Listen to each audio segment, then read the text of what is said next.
Il y a autre chose qui donne envie, et c'est Nathalie Simon. Enfin, je veux dire, quand elle nous parle... Attendez, laissez-moi aller au bout de ma phrase. Non, ne va surtout pas au bout de ta phrase. Je t'en prie. J'arrête là.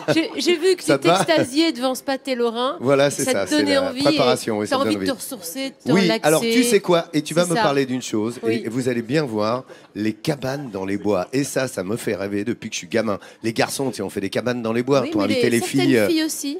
Ah ouais, elles vont dans les cabanes qu'ont fait les garçons. Ah voilà. Mais c'est pas pour inviter les filles, c'est pour inviter les copains, les cabanes. Ah pardon, oui, excuse-moi, c'est prétexte. C'est un prétexte. Figure-toi que François Orchol, il est un petit peu comme toi. Il adore les cabanes dans les bois.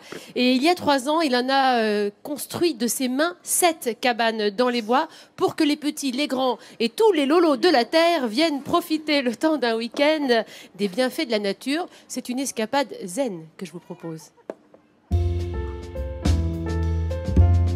Champray, dans les Hautes-Vosges, au cœur de la plus grande forêt naturelle de France. Un endroit magique, où règne le calme. Des paysages qui invitent à la quiétude, où le temps semble être suspendu. Le coin idéal pour se ressourcer au contact d'une flore comme nulle part ailleurs. C'est ici que Pierrette et René, 2 retraités, ont décidé de passer la journée et la nuit dans un lieu unique, perché à 11 mètres de haut, dans une cabane en bois au milieu des arbres. Pour moi, c'est un rêve d'enfant qui se réalise parce que, gamine, avec les enfants, nous avons toujours fait des petites cabanes dans les arbres. Mais là, la cabane, elle est réelle, elle est vraie. Cette idée, c'est François qui l'a eue. Il y a 3 ans, il a décidé de réaliser son rêve d'enfance, changer de vie et construire 7 cabanes en bois dans les pins. Une invitation à la détente et au repos dans la nature. L'idée, c'était de proposer de l'hébergement insolite dans les Vosges, alors qu'il n'y avait pas grand-chose sur ce thème-là, et puis en faisant des cabanes tout confort qu'on puisse proposer été comme hiver. Elles sont totalement écologiques, que ce soit l'isolation, que ce soit le bois qui a été utilisé, que ce soit surtout l'environnement immédiat qui propose vraiment la nature. Pour François, les gens qui viennent ici le font avant tout pour retrouver leurs racines et se couper du monde extérieur le temps d'un week-end. Les clients, ils viennent chercher l'air pur des Vosges, ils viennent chercher l'originalité d'un hébergement perché dans les arbres. On vient chercher la zénitude, on vient chercher la sylvothérapie, c'est-à-dire la thérapie par la forêt. C'est la fuite du quotidien, c'est le break, la bulle d'air. Respirer l'air pur, voilà ce que sont venus chercher Pierrette et René. Cela commence par une petite randonnée dans la forêt en compagnie de Frédéric, guide de montagne. L'occasion pour eux de faire une activité physique, marcher dans un cadre exceptionnel et de découvrir une flore unique en France. Ce que j'aime ici, surtout, c'est le calme. Cette forêt, c'est impressionnant, c'est magnifique, c'est même magique, je crois. C'est tous ces arbres et surtout la neige. Je trouve que la neige, bien blanche, c'est magique.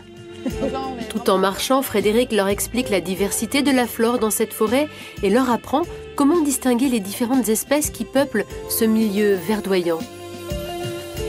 Ça, c'est de l'épicéa. L'épicéa, en fait, il faut penser à une brosse pour cheveux. C'est plus doux. Et le sapin, vous voyez, regardez, toutes les aiguilles sont planes. D'accord. Comme un peigne pour se brosser. Oui, ça imite bien le peigne. Des hêtres, des pins, des sapins. La flore de la forêt vosgienne est spectaculaire. Pour Frédéric, marcher dans ce cadre naturel est un appel au plaisir et au bien-être. Le plaisir, en fait, quand on marche, il y a déjà le côté physique. Et en plus, le plaisir intellectuel, en fait, on fabrique de la sérotonine, qui est en fait une hormone qui va réguler l'humeur. Donc, en fait, on va être plus heureux parce qu'on marche. La marche, une activité qui rend plus heureux, mais qui également est très bonne pour la santé physique. Marcher, c'est toujours bon. Alors, le fait de la marche, déjà, on fait travailler énormément de muscles. Tout ce qui est cuisses, fessiers, les abdominaux pour conserver en fait l'équilibre, et même les bras et les épaules. C'est encore bien mieux de marcher ici aussi parce que la forêt est magnifique. Pour moi, c'est le plus bel endroit du monde, tout simplement. Parce que j'ai décidé d'y résider, en fait, puisque j'y habite. Comme on la comprend, Frédéric, quand on arrive au Spiémont, le plus haut sommet local. Ce lieu offre une vue époustouflante sur la vallée, le village de Champray et au loin, la station de ski de Gérardmer. On sent l'air vraiment vivifiant. Et puis toute cette étendue, ces montagnes autour, c'est vraiment sensationnel. Plus loin, Frédéric leur fait découvrir une tourbière, un écosystème particulier avec un sol caractérisé par sa très forte teneur en matière organique, une zone humide que l'on ne trouve qu'ici, dans les Vosges. La spécificité de cet endroit, c'est que c'est extrêmement typique des Vosges. C'est vraiment, on en trouve des dizaines en fait, des tourbières ici. Si on revenait d'ici quelques dizaines de milliers d'années, ce serait certainement de la forêt. En fait, tout ça va se refermer naturellement. Et après l'effort, le réconfort. Une fois la randonnée terminée, Pierrette et René retrouvent leur cabane en bois, un véritable petit coin de paradis. L'invitation à la détente, perchée dans les pins, en pleine nature. Cette cabane m'invite à la détente, au repos, au calme, le bien-être. Cette étendue de forêt, d'arbres verts, ces sapins, ces géants, c'est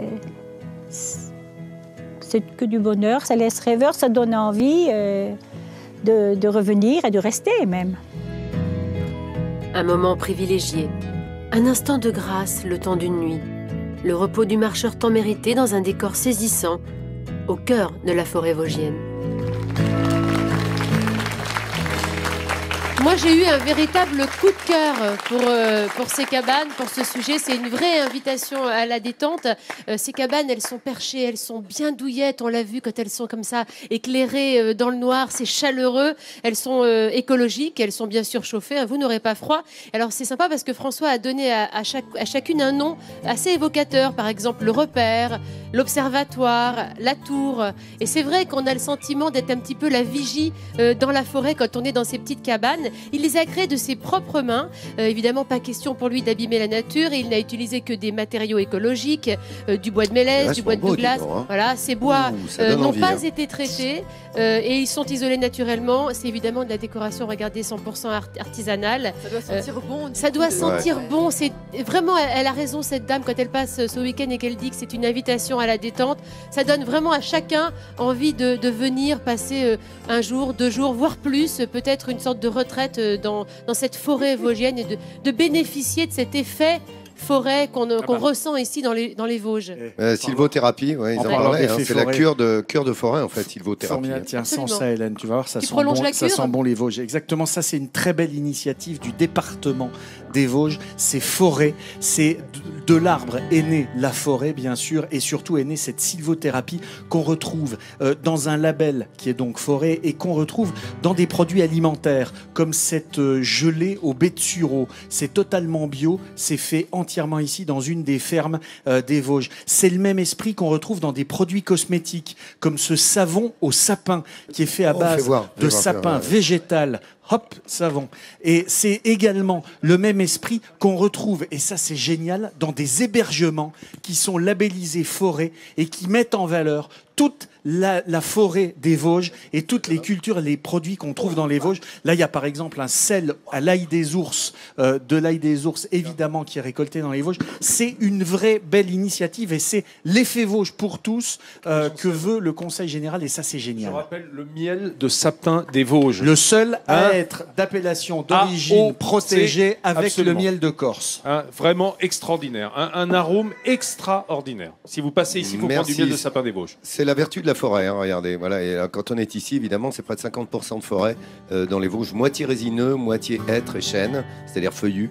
Et surtout 50% du département. C'est ça, à peu près 47% du département. Mais c'est vrai, entièrement boisé. C'est hallucinant. C'est le 3e département le plus boisé de France après les Landes et le Var. Voilà, mais en tous les cas, on vous y invite. Sauf qu'ici, la forêt, elle est naturelle. Oh, dans les Landes, elle a été plantée. C'est la plus grande c'est forêt vrai que c'est de la forêt plantée. Oui. C'est du pin maritime planté. C'est vrai, c'était pour retenir, pour permettre au sable de rester et éviter que la mer rentre en fait. Non, je ne vous lâcherai pas là-dessus. Oui, je sais. C'est un petit peu chauvin, j'avoue.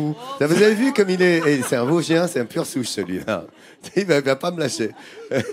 Mais tant mieux, t'as raison.